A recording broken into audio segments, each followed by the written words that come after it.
సంవత్సరానికి మనం ప్రవేశిస్తూ ఉన్నాం. ఈ నూతన సంవత్సరం అంతా కూడా ఎలా ఉంటుందో మనకు తెలియదు. ఈ నూతన సంవత్సరంలో ఏమి జరగబోతుందో మనకి తెలియదు. మనం ఊహించగలమా ఏం జరుగుతుంది, రేపు ఏం జరుగుతుందో మనం ఊహించగలమా? ఊహించలేము. ఎన్ని కష్టాలు రావచ్చు, ఎన్ని విపత్తులు రావచ్చు, ఎన్ని మనస్పర్ధలు రావచ్చు, ఎన్ని కలహాలు రావచ్చు, మరి ఎన్ని మంచి జరగచ్చు, ఎన్ని చెడు జరగచ్చు. ఇవన్నీ కూడా మనకి ఊహకందనటువంటివి ఈ సంవత్సరం జరుగుతూ ఉంటాయి. అయితే ఇవన్నీ ఈ సంవత్సరం అంతా కూడా మనకి సక్రమంగా జరగాలని మనం అనుకున్నటువంటి ఆలోచనలు, మనం ఏమైతే తలస్తున్నామో అవన్నీ కూడా దేవుడు ఈ సంవత్సరం నాకు సమకూర్చాలని ప్రతి ఒక్కరు కూడా విశ్వాసంతో ప్రార్థన చేసుకుంటూ నూతన సంవత్సరాలకు మనం వెళుతూ ఉన్నాం. మన కుటుంబం, మన బిడ్డలు, భవిష్యత్తు ప్రణాళికలు, పంటలు, పాడి పశువులు, ఉద్యోగాలు, ఆరోగ్యాలు, అనేక రకమైనవి ప్రతి కుటుంబంలో కూడా. కాబట్టి ఇవన్నీ కూడా నూతన సంవత్సరంలో మరి దేవుడు మనల్ని అందరూ ఆశీర్వదించాలని ప్రత్యేకంగా మరి ప్రార్థన చేసుకుంటూ ఈ యొక్క నూతన సంవత్సరానికి మనము ప్రవేశిస్తూ ఉన్నాం. ఈ సంవత్సరం అంతా కూడా దేవుడు మనకు తోడై ఉండాలి. క్రిస్మస్ రోజు అనుకున్నాం ఇమ్మానుయేలు అనగా దేవుడు మనకి తోడై ఉండాలని వాక్యం, తోడై ఉండాలని వాక్యం మనకు చక్కగా తెలియజేస్తా ఉంది. అందుకని ఈ యొక్క నూతన సంవత్సరంలోనికి మనము అనేకమైన ఆశలతో, అనేకమైనటువంటి ఆలోచనలతో, అనేక రకాలైనటువంటి మరి అభిప్రాయాలతో మనము నూతన సంవత్సరంలో ప్రవేశిస్తూ ఉన్నాం. కాబట్టి ఇవన్నీ కూడా ఈ సంవత్సరం నాకు ఇది జరగొద్దని ఎవరైనా అనుకుంటారా? అందరు కూడా మంచి జరగాలి, చెడు జరగాలి 2026 అని ఎవరైనా కోరుకుంటారా? కోరుకోరు. అందరూ కూడా మంచి జరగాలి అనేటువంటిది. అలాంటి మంచి చేసేటువంటి దేవుడు పుట్టాడు మనకి, Yesayya. Praise the lord, praise the lord. Yesayya నామముతో మనము కొత్త సంవత్సరంలోనికి అడుగు పెడుతూ ఉన్నాం. ఎవరి నామముతో? యేసయ్య నామముతో. అదేగా ఈ 21వ వచనం ఏమన్నది చదువుమా? లూకా శుభవార్త 2వ అధ్యాయము 21వ వచనం. 8 దినములు గడిచిన తరువాత ఆ శిష్యునకు సున్నతి చేసి ఆ బాలు గర్భమునందు పడక పూర్వము దేవదూత సూచించిన యేసు అనేటువంటి పేరు పెట్టింది. ఈరోజు యేసు నామకరణ మహోత్సవము.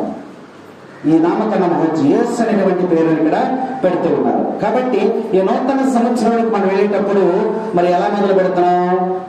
యేసు నామముతో మొదలు పెడుతున్నాం. ఈ క్రొత్త సంవత్సరానికి మనం ఎలా వెళ్తున్నామో యేసు నామముతో మొదలు పెడుతూ ఉన్నాం.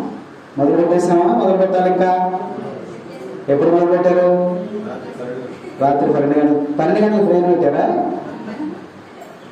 పూజ గంట 5:30 పూజగా. ఓకే,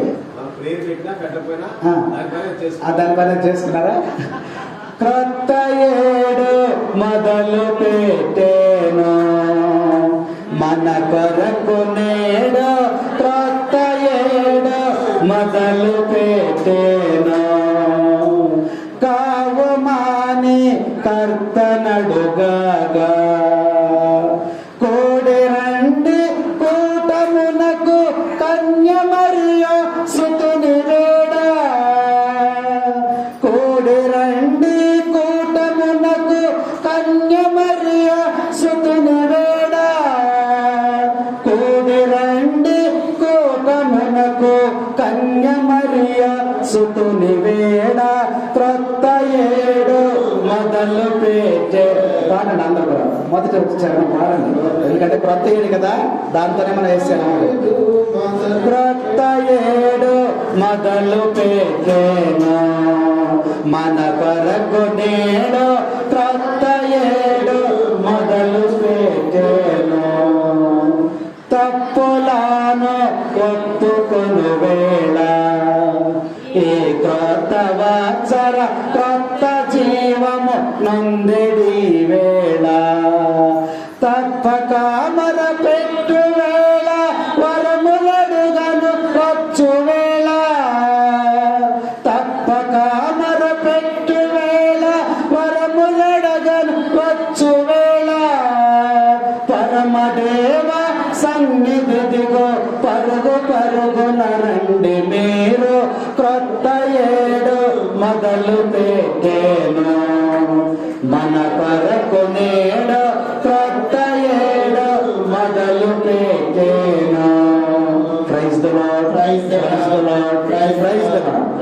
ఏం మొదలు పెట్టుకున్నాం మనం? క్రొత్త ఏడు. ఏ సంవత్సరం అది? 2026 సంవత్సరం. ఈ యొక్క నూతన సంవత్సరానికి ప్రవేశించినప్పుడు దేవుడు మనల్ని ఏ విధముగా దీవిస్తున్నాడు, ఆశీర్వదిస్తున్నాడు అని చూసినట్లయితే ఈరోజు మొదటి పట్టణంలో సంఖ్యాకాండము 2వ అధ్యాయము 22వ వచనాన్ని ఒకసారి మనం జ్ఞాపకం చేసుకుందాం. దేవుడైనటువంటి యావే మోషేతో అహరోను అతని పుత్రులు ప్రజలను ప్రజలను ఎవరు ఆశీర్వదిస్తున్నారు? ఇక్కడ మోషేను, అహరోనును, అతని యొక్క పుత్రులు. వీళ్ళెవరు? వీళ్ళు సామాన్యమైనటువంటి జన్మ కాదు. వీళ్ళెవరు? యాజకులు. యాజకులు అంటే గురువులు, సేవకులు, ఉపదేశకులు. దేవుడు ఎవరినైతే అక్కడ నియమించుకున్నాడో ఆ వ్యక్తి ద్వారా మానవాళికి దీవెనలు ఇస్తూ ఉన్నారు. దేవుడు నూతన సంవత్సరంలో నిన్ను ఏ విధంగా ఆశీర్వదిస్తున్నాడంటే యాజకుల ద్వారా దేవుడు ఆశీర్వదిస్తూ ఉన్నాడు. వాళ్ళకి ఏమో చెప్తున్నాడో చూడండి, చదువు. మీరు వెళ్ళి ప్రజలను ఆశీర్వదించేటప్పుడు మీరు నేను చెప్పిన విధముగా చేయండి, అప్పుడు నా నామం పేరున ఆశీర్వచనాలు వారికి వెళ్తాయి. మోషేతో, అహరోనుతో, వాళ్ళ బిడ్డలతో చెప్తున్నారు. దేవుడు మాట్లాడిన మాటలు ఇవి. నేను చెప్పినట్లు వారిని ఆశీర్వదించండి నా మాటలుగా అని చెప్పారు. ఏమని చెప్పాడు ఆయన? యావే నిన్ను దీవించి కాచి కాపాడుగాక. చాలుగా మనకది. ఈ సంవత్సరం అంతా కూడా సేవకుల ద్వారా, యాజకుల ద్వారా, గురువుల ద్వారా దేవుడు దీవించినటువంటిది ఏంటిది? ఈ సంవత్సరం అంతా కూడా చదువు, దీవించి కాపాడుగాక. మనకు అంతకన్నా ఏం కావాలి? దీవించడం అంటే మనకేం కావాలి అవన్నీ కూడా దేవుడు ఇస్తున్నాడు. కాపాడడం అంటే మన ప్రమాదాల నుంచి, విపత్తుల నుంచి, సమస్యల నుంచి, శోధనల నుంచి, బలహీనతల నుంచి, అన్నిటి నుంచి దేవుడు కాపాడుతున్నాడు. మరి ఈ సంవత్సరం అంతా కూడా నూతన సంవత్సరం ప్రవేశించిన మనందరినీ కూడా దేవుడు గురువుల ద్వారా ఏం చేశాడమ్మా? దీవించి కాపాడుగా కానీ ఉచ్చరించండి. పలికితే చాలు. దేవుని యొక్క మాట యాజకుల ద్వారా పలికినప్పుడు ఆ దేవుని యొక్క దీవెనలు మనందరి మీదకి వస్తాయి అని చెప్పి దేవుడు తెలియజేస్తూ ఉన్నాడు.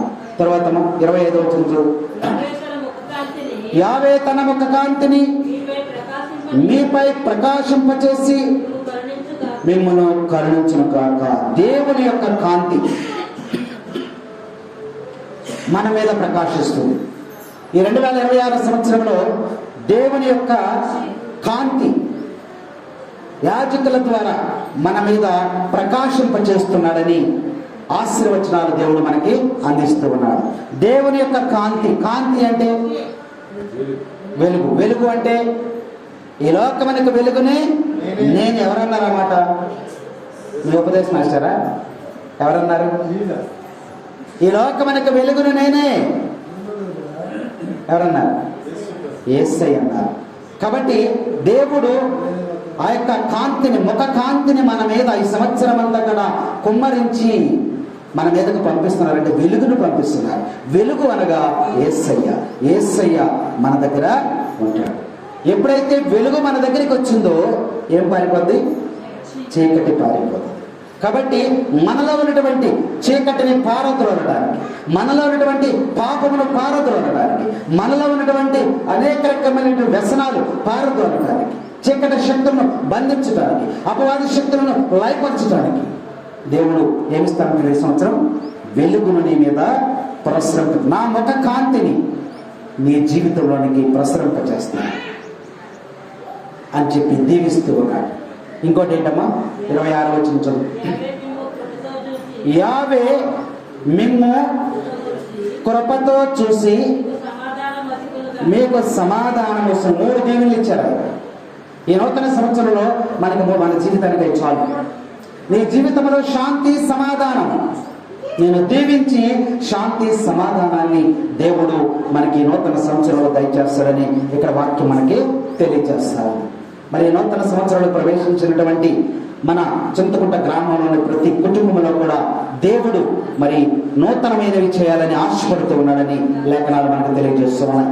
దర్శన గ్రంథం దీన్ని ఒకసారి దర్శన గ్రంథము 21వ అధ్యాయం 5వ వచనం చూసినట్లయితే దేవుడు మన గ్రామానికి ఏం చేస్తున్నాడో, మన గ్రామంలో ఉన్న ప్రతి కుటుంబాన్ని దేవుడు ఏ విధంగా దీవించాలనుకుంటున్నాడో అక్కడ స్పష్టంగా రాయబడం చూడండి.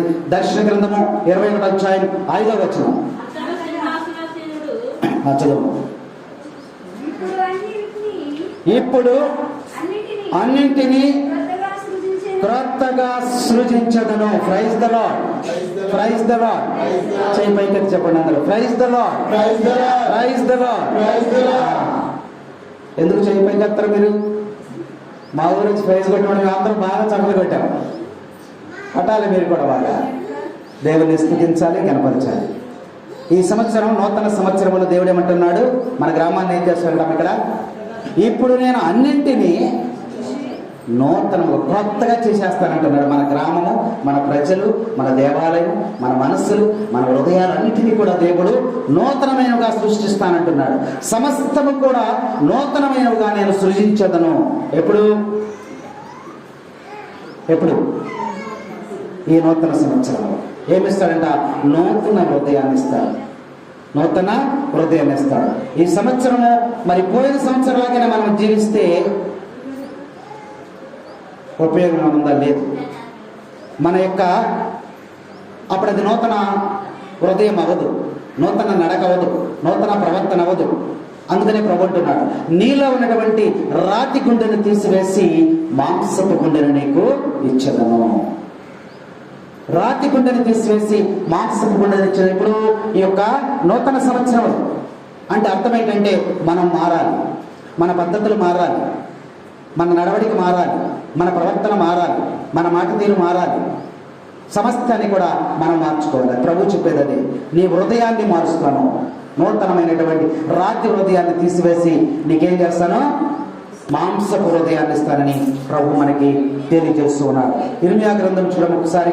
ఇర్మియా గ్రంథము 13వ అధ్యాయం 23వ వచనాన్ని ఒకసారి జ్ఞాపకం చేసుకుందాం. ఇర్మియా గ్రంథము. కూసు దేశస్థుడు తన చర్మమును రంగును మార్చుకోగలడా? చిరుతపులి తన మచ్చలను మార్చుకోగలదా? మార్చుకోగలిగినచో దుష్ట కార్యములకు అలవాటు పడిన మీరు కూడా మంచిని చేయగలుగుతారు. Praise the lord. కూసు దేశస్థుడు అంటే నల్లగా ఉంటాడు, వాడి చర్మం యొక్క రంగును మార్చుకోగలడా? చిరుతపులి తన మచ్చలను మార్చుకోగలదా? ఒకవేళ మార్చుకోగలిగితే దుష్ట కార్యాలకు అలవాటు పడినటువంటి నీవు కూడా మారిపోయి మంచి కార్యాలు నువ్వు చేయవచ్చు. ప్రభు తెలియజేస్తున్నాడు, ఈ నూతన సంవత్సరంలో నీ యొక్క దుష్ట కార్యాలను కూడా విడిచిపెట్టి నూతనమైనటువంటి హృదయము, నూతనమైనటువంటి మనస్సును కలిగి నువ్వు జీవించు. నేను ఆశీర్వదిస్తాను, నేను దీవిస్తానని నూతన సంవత్సరంలో ప్రభు మనకి తెలియజేస్తున్నాడు. ఇంకా నూతనమైనటువంటి ఆత్మ, నూతనమైనటువంటి పెదవులు, నూతనమైనటువంటి నోరు, నూతనమైనటువంటి నడక, నూతనమైనటువంటి ప్రవర్తన, నూతనమైనటువంటి నామమును కూడా మనకి దయచేస్తానంటున్నాడు. కాబట్టి ఈ యొక్క నూతన సంవత్సరంలో ప్రవేశించినటువంటి మనము మరి ప్రభు మనకిచ్చినటువంటి యొక్క నూతనమైనటువంటి వాటి అన్నిటిని కూడా స్వీకరించడానికి మనము అర్హతను పొంది ఉండాలి. దేవుడైతే అనేకమైన మనకి ఇస్తూ ఉన్నాడు, కానీ అవి తీసుకోవటానికి ఏముండాలి? మనకి ఏదైనా ఎవరైనా బహుమతి ఇవ్వాలనుకోండి, బహుమతిని మనం పొందుకోవాలంటే మనకేముండాలి? ఆ బహుమతిని పొందేటువంటి అర్హత మనం కలిగి ఉండాలి. ఆ అర్హతను కలిగి ఉన్నప్పుడు ఆ బహుమతి నీకు వస్తుంది. అందుకనే ప్రభు లేఖనాల్లో మనకు చక్కగా తెలియజేస్తున్నాడు. ఏమంటున్నాడంటే, ఈ నూతన సంవత్సరం అంతా కూడా నేను దీవిస్తాను, ఆశీర్వదిస్తాను, కాబట్టి నువ్వు అర్హత కలిగి జీవించు, మారు మనసు పొందు, మనసు మార్చుకొని ప్రభువు హెచ్చరిక చేస్తూ ఉన్నాడు. అయితే వాక్య భాగంలో చూసినట్లయితే రోమీయులకు రాసిన లేఖ 14వ అధ్యాయం 17వ వచనం ఒకసారి చూడండి. రోమీయులకు రాసిన లేఖ 14వ అధ్యాయం. ఏలయనా దేవుని రాజ్యమనగా తినుట త్రాగుట కాదు, పవిత్రాత్మ వసగు నీతి, శాంతి, సంతోషములే. Praise the lord, praise the lord. దేవుని రాజ్యం అంటే సంతోషం. దేవుని రాజ్యం అంటే ఏంటి? సంతోషం అని ఇక్కడ లేఖనాలు మనకు తెలియజేస్తూ ఉన్నాయి. ఆ సంతోషాన్ని నువ్వు పొందుకోవాలి అంటే ఈ నూతన సంవత్సరంలో నువ్వు ఎవరిని పొందుకుంటే సంతోషం వస్తుందంట? ఏ దేవుడు? దేవుడు చాలా మంది ఉన్నారుగా. ఏ దేవుడు పొందుకోవాలి? జక్కయ్య పొందుకున్నాడు. పొందుకున్న తర్వాత సంతోషం వచ్చింది. అవునా? సంతోషమే సమాధానమే, సంతోషమే సమాధానమే, చెప్పనాశక్యమైన సంతోషం, చెప్పనాశక్యమైన సంతోషం. చెప్పకూడదా? పడదా? సంతోషం అంటే సంతోషాన్ని గుర్తేంటి? చప్పట్లు, ఆనందం, అదే కదా? చెప్పకూడదు. సంతోషమే సమాధానమే, సంతోషమే సమాధానమే, చెప్పనాశక్యమైన సంతోషం, చెప్పనాశక్యమైన సంతోషం. ఈ సంతోషమో నీకు కావలినా? ఈ సంతోషమో నీకు కావలినా? నేడే యేసు నొద్దకు రామో, నేడే యేసు నొద్దకు రామో. సంతోషమే సమాధానమే, సంతోషమే సమాధానమే, చెప్పనాశక్యమైన సంతోషం, చెప్పనాశక్యమైన సంతోషం, చెప్పనాశక్యమైన సంతోషం. ఎంత సంతోషం ఉందా? జక్కయ్య అనుకున్నాడు, నేను రోజు తింటున్నాను, తాగుతున్నాను, తిరుగుతున్నాను, హ్యాపీగా బట్టలు వేసుకున్నాను, వేసుకున్నాను, ఇదే ఆనందం, విందులు గడిపేశాడు. ఇదే ఆనందం అనుకున్నాడు. ఒక్కసారి యేసయ్యను తెలుసుకున్న తర్వాత, యేసయ్యను హృదయములకు చేర్చుకున్న తర్వాత అప్పుడు ఆయన ఏమంటున్నాడు? ఇప్పటి వరకు జీవించిన జీవితం ఆయన సంతోషం అనుకున్నాను కాదు, యేసయ్యను పొందుకున్నదే నిజమైనటువంటి ఆనందము, నిజమైనటువంటి సంతోషమని అక్కడ జక్కయ్య లూకాసు వార్త 19 తెలియజేస్తూ ఉన్నాడు.